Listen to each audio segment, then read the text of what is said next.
അസ്സലാമലൈക്കും. ഞാനിന്ന് വന്നിട്ടുള്ളത് നല്ല വലിയ മത്തി മുളിടുന്നതാണ് കേട്ടോ. നല്ല രുചികരമായ നല്ല ടേസ്റ്റിലുള്ള ഒരു മത്തി മുളിട്ടതാണ്. നമുക്ക് പൂളയിലേക്ക്, പൂള കപ്പ എന്നൊക്കെ പറയും, അതിലേക്ക്, അതുപോലെ അപ്പത്തിലേക്ക്, ദോശയിലേക്ക് ഒക്കെ, അതുപോലെ വെറും ചോറിലേക്ക് ഒക്കെ കഴിക്കാൻ പറ്റിയ നല്ല ഒരു മുളകിട്ട വലിയ മത്തി മുളകിട്ടതാണ്. എൻ്റെ വീഡിയോ കണ്ടിട്ട് നിങ്ങൾക്ക് ഇഷ്ടമാവുകയാണെങ്കിൽ ഒന്ന് ലൈക്ക് ചെയ്യാനും ഷെയർ ചെയ്യാനും മറക്കരുത്. ആദ്യമായിട്ടാണെങ്കിലൊന്ന് സബ്സ്ക്രൈബ് ചെയ്ത് സപ്പോർട്ട് ചെയ്യാനും മറക്കരുത്. അപ്പോൾ നമുക്ക് ഇപ്പോൾ നോമ്പിനൊക്കെ നല്ല ഇറച്ചിയും കോഴിയൊക്കെ തിന്ന് മടുത്തിരിക്കുകയാണ്. അപ്പോൾ ഒരു മീൻ മുളിട്ടതാണ് ഞാൻ കാണിക്കുന്നത്.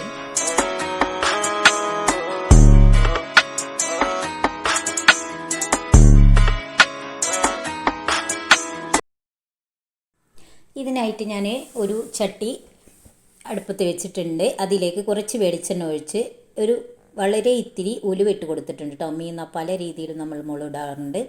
ഇത് മല്ലിയൊന്നും അധികം ഇടാതെ നല്ല ടേസ്റ്റിലുള്ള ഒരു മത്തി മുളിട്ടതാണ്. മല്ലി അധികം ഇട്ടുകൊണ്ടും ഞാൻ വെക്കുന്നുണ്ട്, അപ്പോൾ വെക്കാറുണ്ട്. ഒരുപാട് മല്ലി ഇട്ടുകൊണ്ട് കുറുകിയ കറിയുണ്ട്. ഇതും അത്യാവശ്യം കുറുകിയ കറി തന്നെയാണ്. അപ്പോൾ ഇതിലേക്ക് ചെറിയൊരു കഷ്ണം ഇഞ്ചി ചെറുതാക്കി നുറുക്കിയതും പച്ചമുളകും ഇതിലേക്ക് അരിഞ്ഞിട്ട് കൊടുത്തിട്ടുണ്ട്. ഇത് നല്ലപോലെ ഒന്ന് എണ്ണയിൽ മൂപ്പിച്ചെടുക്കുക. അതിൻ്റെ പച്ചമണം പോകുന്നത് വരെ ഒന്ന് മൂപ്പിച്ചെടുക്കുക. ഇതിലേക്ക് കറിവേപ്പില അതും ഇട്ട് കൊടുത്തിട്ടുണ്ട്. അതും എണ്ണയിലൊന്ന് മൂപ്പിച്ചെടുക്കുക. എന്നിട്ട് ഞാൻ ഒരു 2 അത്യാവശ്യം വലിപ്പമുള്ള തക്കാളിയാണ് കേട്ടോ. ഈ തക്കാളി നല്ലപോലെ എണ്ണയിലൊന്ന് വഴറ്റി കൊടുക്കുക. തക്കാളി നല്ലതുപോലെ ഉടഞ്ഞിരിക്കുകയാണ് നമുക്ക് മീൻ കറിയിൽ എപ്പോഴും നല്ലത് കേട്ടോ. നല്ല കട്ടി ഉണ്ടാവും കറി. അതുപോലെ ആ കഷ്ണമായി കിടക്കുമ്പോൾ അതിൻ്റേത് രുചി ഉണ്ടാവുമല്ലോ. ഉപ്പ് ആവശ്യത്തിന് ഇട്ട് കൊടുത്തിട്ടുണ്ട്. പിന്നെ കറിവേപ്പില ഇട്ട് കൊടുത്തല്ലോ. ഇതൊക്കെ നല്ലതുപോലെ ഒന്ന് എണ്ണയിൽ മൂപ്പിച്ചെടുക്കുക. നമ്മൾ മീൻ കറി വേവിച്ചിട്ട് എണ്ണ ഒഴിക്കുന്നതിലേറെ ഇങ്ങനെ ചെയ്യാണ്. അപ്പോൾ ഞാൻ ഈ തക്കാളിയൊക്കെ ഒന്ന് വാടിക്കിട്ടാനൊന്ന് മൂടി വെച്ചിട്ടുണ്ട്. അപ്പോൾ ഇതിലേക്ക് ഞങ്ങൾ പൂള കപ്പ എന്നൊക്കെ പറയും. ഇത് പച്ചമുളകിട്ട് കടർത്തിട്ടാണ് വേവിക്കുന്നത് കേട്ടോ. ഇതിലേക്ക് കുറച്ച് കൊടുമ്പുളി ഇട്ട് കൊടുത്തിട്ടുണ്ട്. അതുപോലെ ഒരു ടേബിൾ സ്പൂൺ അളവിൽ വെളുത്തുള്ളി ചെറിയ ഉള്ളി കേട്ടോ. ഇഞ്ചി ഞാൻ നേരത്തെ ഇട്ട് കൊടുത്തിട്ടുണ്ട്. ഇഞ്ചി ചതക്കാതെ ചെറിയ കഷ്ണാക്കി ഇടുകയാണ് നമുക്ക് ടേസ്റ്റ് ഉണ്ടാകുക. ചതച്ച് കഴിഞ്ഞാൽ ആ മീനിലൊരു കുത്തായിരിക്കും. അപ്പോൾ അതിന് വേണ്ടിയിട്ടാണ് ചെറുതാക്കി കട്ട് ചെയ്ത് കൊടുത്തത്. പിന്നെ ഞാൻ വെളുത്തുള്ളിയും ചെറിയുള്ളിയാണ് ഞാൻ ഇട്ട് കൊടുത്തത്. കൂടുതൽ വെളുത്തുള്ളി ഇട്ട് കൊടുക്കണം, ചെറിയുള്ളി കുറച്ച് മതി. പിന്നെ മഞ്ഞൾപ്പൊടി നിറച്ചൊരു ടീസ്പൂണ്, നിറച്ചില്ലാത്തപ്പോഴാണ് ഞാൻ വീണ്ടും ഒത്തിരി ഇട്ട് കൊടുക്കുന്നത്. വലിയ ജീരകം 1 ടീസ്പൂണ് നിറച്ചിട്ട് കൊടുത്തിട്ടുണ്ട്. പിന്നെ ഞാൻ ഇട്ട് കൊടുക്കുന്നത് മല്ലിയാണ്. ഞാൻ ശരിക്കും മല്ലി ഇട്ട് നല്ല 3-4 സ്പൂണൊക്കെ ഇട്ടിട്ട് മല്ലിക്ക് ഉള്ള മീൻ മുളിട്ട് വെക്കാറുണ്ട്. ഇതിൽ ഞാൻ 2 ടീസ്പൂൺ ഇട്ടിട്ടുള്ളൂ. 1 ടീസ്പൂൺ അളവിൽ കുരുമുളക് ഇട്ടിട്ടുണ്ട്, 1 ടീസ്പൂൺ അളവിൽ മുളക് പൊടി ഇട്ടിട്ട്. ഇനി ഞാൻ ഒരു ചമ്മന്തിയുടെ വീഡിയോ ഉണ്ടാക്കിയിരുന്നു. നല്ല ഒരു ഉണക്കമുളകൊക്കെ വറ്റൽമുളകൊക്കെ വെച്ച് പുളിയൊക്കെ വെച്ചിട്ടില്ല ഒരു ചമ്മന്തിയുടെ വീഡിയോ ഇട്ടിരുന്നു. ആ വീഡിയോ നിങ്ങൾക്ക് എൻ്റെ കാണണമെങ്കിൽ ഷെഫ്.അസീന അടിച്ചു കൊടുത്താൽ കിട്ടും. അപ്പോൾ ഞാൻ ആ ചമ്മന്തിയാണത്. അത് ഞാൻ ഉണ്ടാക്കിയിട്ട് നമ്മൾ ആവശ്യത്തിന് എടുത്തിട്ട് ബാക്കി ഞാൻ ഫ്രിഡ്ജിൽ വെച്ച് സൂക്ഷിച്ചതായിരുന്നു. നല്ല അടിപൊളി ടേസ്റ്റുള്ള ഒരു ചമ്മന്തിയാണ് കേട്ടോ. ഇത് നമുക്ക് ചിക്കൻ ഫ്രൈ ചെയ്യുമ്പോൾ അതുപോലെ അതിൽ കുറേ ചേരുവകളൊക്കെ ഇട്ടിട്ടുള്ള ഒരു ചമ്മന്തിയാണ്. ഇതിൻ്റെ വീഡിയോ നിങ്ങൾക്ക് കണ്ടാലറിയാം.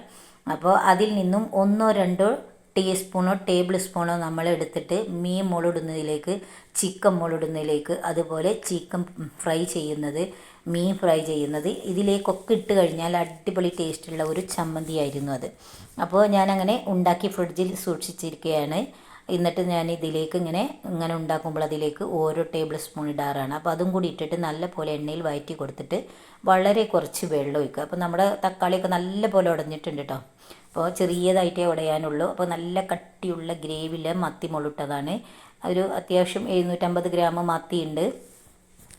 അപ്പോൾ ഇതിലേക്ക് കുറച്ച് മീൻ വേവാനുള്ള വെള്ളം ഒഴിച്ചിട്ട് ഉപ്പൊക്കെ ആവശ്യത്തിനുണ്ടോ നമ്മൾ നോക്കുക. ഇല്ല എങ്കിൽ കുറച്ച് ഉപ്പും കൂടി ഇട്ട് കൊടുക്കുക. എന്നിട്ട് നല്ല പോലെ ഒന്ന് മൂടി വെച്ച് വേവിക്കുക. അപ്പോൾ മസാല നല്ല പോലെ ഒന്ന് തിളച്ചതിന് ശേഷമാണ് നമ്മൾ മീനിട്ട് കൊടുക്കേണ്ടത്. കാരണം മീനിട്ട് കഴിഞ്ഞാൽ കുറേ തിളപ്പിക്കാൻ പറ്റില്ല. അപ്പോൾ നമ്മുടെ മീനൊക്കെ ഉടഞ്ഞു പോകും, പിന്നെ ടേസ്റ്റും ഉണ്ടാവില്ല. കുറേ സമയം നമ്മൾ മീനൊക്കെ വേവിച്ചെടുത്താൽ മീൻ വേവണം, പക്ഷേ അധികം ആവരുത്. നമ്മൾ ബീഫൊന്ന് വേവിക്കുന്നത് പോലെ മീൻ വേവിച്ചെടുത്താൽ നമുക്ക് ആ കറി ടേസ്റ്റ് ഉണ്ടാവില്ല. അപ്പോൾ അതുപോലെ തന്നെ നമ്മൾ ഫ്രൈ ചെയ്യുമ്പോഴും നല്ല കരിമുരിയേനെ മുരിയിച്ച് കഴിഞ്ഞാൽ മീൻ അതിൻ്റെ ടേസ്റ്റ് അറിയാൻ പറ്റില്ല. അപ്പോൾ നമ്മുടെ മസാലയൊക്കെ നല്ല പോലെ വേവായി കിട്ടിയിട്ടുണ്ട്. ഇനി ഞാൻ ഇതിലേക്ക് നമ്മൾ എടുത്ത് വെച്ച ആ മീനിട്ട് കൊടുക്കുകയാണ് കേട്ടോ. മീൻ ഞാൻ കഷ്ണങ്ങളാക്കി മുറിച്ചിട്ടാണ് ഇട്ട് കൊടുക്കുന്നത്. പിന്നെ നമ്മൾ മത്തിയുടെ തലയൊക്കെ കണ്ണൊക്കെ എടുക്കുന്നത് വളരെ നല്ലതാണ്. നമുക്ക് കണ്ണിനൊക്കെ വിറ്റാമിന്, കണ്ണിനൊക്കെ ഒരുപാട് ഗുണം നൽകും ഈ മീനിൻ്റെ ചെറുമീനിൻ്റെ തലകളൊക്കെ തിന്നാൽ കേട്ടോ. അപ്പോൾ തല എടുക്കാത്തവരുണ്ട്, കാണുമ്പോൾ ചിലർക്ക് ഇഷ്ടമുണ്ടാവില്ല. അപ്പോൾ ഞങ്ങൾ ഈ ചെറുമീനിൻ്റെ തലയൊക്കെ എടുക്കാറുണ്ട്, മത്തി അയല അങ്ങനത്തെ മീനുകളുടെ തലയൊക്കെ എടുക്കാറുണ്ട്. അപ്പോൾ ഇത് ഞാനൊന്ന് മൂടി വെച്ച് ഒരു 5 മിനിറ്റ്, ജസ്റ്റ് 5 മിനിറ്റ് തന്നെ വേണമെന്നില്ല, ഒരു 3 മിനിറ്റൊക്കെ മതി നമുക്ക് മത്തി വേവാൻ. അപ്പോൾ അങ്ങനെ വേവിച്ചെടുത്തിട്ടുണ്ട്. അപ്പോൾ ഏകദേശം നമ്മുടെ മീനൊക്കെ ഫ്രൈ ആയി കിട്ടിയിട്ടുണ്ട്. ഇനി ഞാൻ ഇതിലേക്ക് കുറച്ച് പച്ച വെളിച്ചെണ്ണയും കൂടി ഉറ്റിച്ച് കൊടുത്തിട്ടുണ്ട് കേട്ടോ. അപ്പോൾ നല്ല അടിപൊളി ടേസ്റ്റുള്ളൊരു മീൻ കറിയാണ്.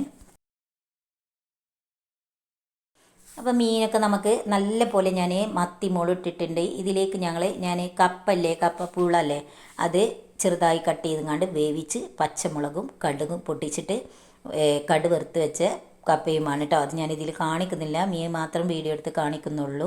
അപ്പോൾ നമുക്ക് ഇറച്ചിയും കോഴിയൊക്കെ തിന്ന് മടുത്തിരിക്കുമ്പോൾ ഒരു നോമ്പ് തുറക്കുമ്പോൾ ഇങ്ങനെയുള്ളതൊക്കെ കഴിച്ചാൽ വളരെ രസകരമായിരിക്കും. ഇറച്ചിയും കോഴിയൊക്കെ അടയിച്ച് നമുക്ക് ഡെയിലി കഴിക്കുമ്പോൾ മടുപ്പ് തോന്നും, പിന്നെ നമുക്ക് ശരീരത്തിനും കേടാണ്.